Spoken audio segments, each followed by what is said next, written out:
محمد يسير إلى الغار في صمت ويضع زاده بمدخله ثم يسجد طويلا. محمد ناظرا إلى السماء: ألم يئن لي أن أرى وجهك الذي أشرقت له الظلمات؟ يا رب هذا الكون، يا خالق السماوات، يا خالق الشمس والقمر والنجوم، يا خالق هذه الأرض وهذه الجبال، يا ربي وخالقي وخالق الكائنات، أريد وجهك، أريد وجهك. يرى ضوءا غريبا ويسمع صوتا عجيبا ويهبط عليه الوحي: يا محمد. محمد يأخذ هذار: من هذا؟ يا محمد أنا جبريل. ماذا أسمع؟ ماذا أسمع؟ أنا جبريل يا محمد. جبريل.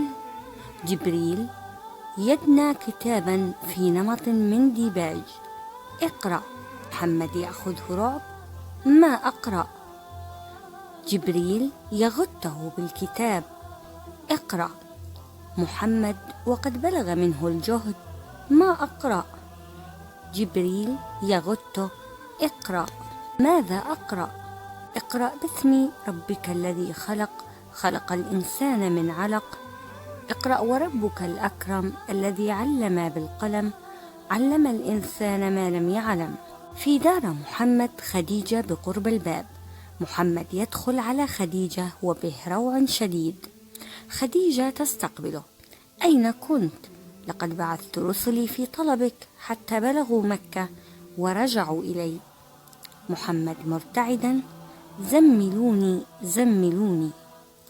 خديجة في خوف: ماذا بك؟ زملوني زملوني. خديجة صائحة في الدار: الدثار، أسرعوا بالدثار. محمد يجلس: زملوني.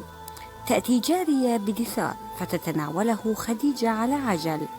خديجة وهي تدثر محمدا في قلق وارتياع: رحمة بي خبرني بأمرك.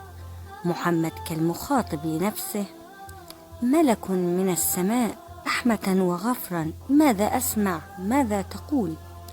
إني إذا خلوت وحدي سمعت نداء خلفي: يا محمد يا محمد. انطلق هاربا في الأرض واليوم.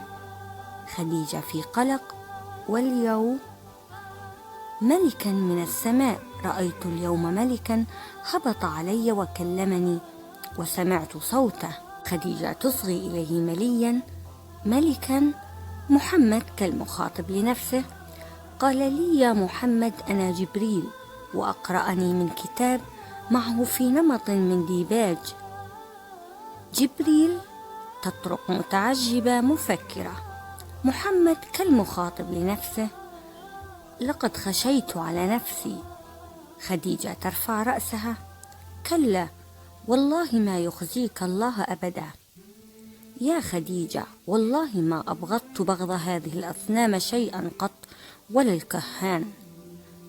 هون عليك. محمد كالمخاطب لنفسه: إني أرى ضوءا وأسمع صوتا، وإني لأخشى أن أكون كاهنا. كلا يا ابن عم، لا تقل ذلك، إن الله لا يفعل ذلك بك أبدا. إنك لتصل الرحم وتصدق الحديث وتؤدي الأمانة، وأن خلقك لكريم. إن بي خشية مما حدث لي. هلم إلى ابن عمي ورقة نقص عليه ما رأيت وسمعت، وهو نصراني قد قرأ الكتب وسمع من أهل التوراة والإنجيل.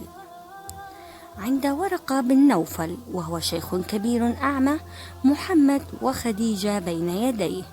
خديجة لورقة وقد فرغ محمد من حديثه: أسمعت من ابن أخيك؟ ورقة مطرقا مفكرا: نعم. وماذا ترى؟ ورقة يرفع رأسه في قوة: قدوس قدوس والذي نفس ورقة بيده، لقد جاءه الناموس الأكبر الذي كان يأتي موسى. يلتفت صوب محمد: ليتني أكون حيا إذ يخرجك قومك. محمد في عجب: محمد في عجب لم يأتي رجل قط بمثل ما جئت به إلا عودي، بمثل ما جئت به إلا عودي، يومك أنصرك نصرا مؤزرا.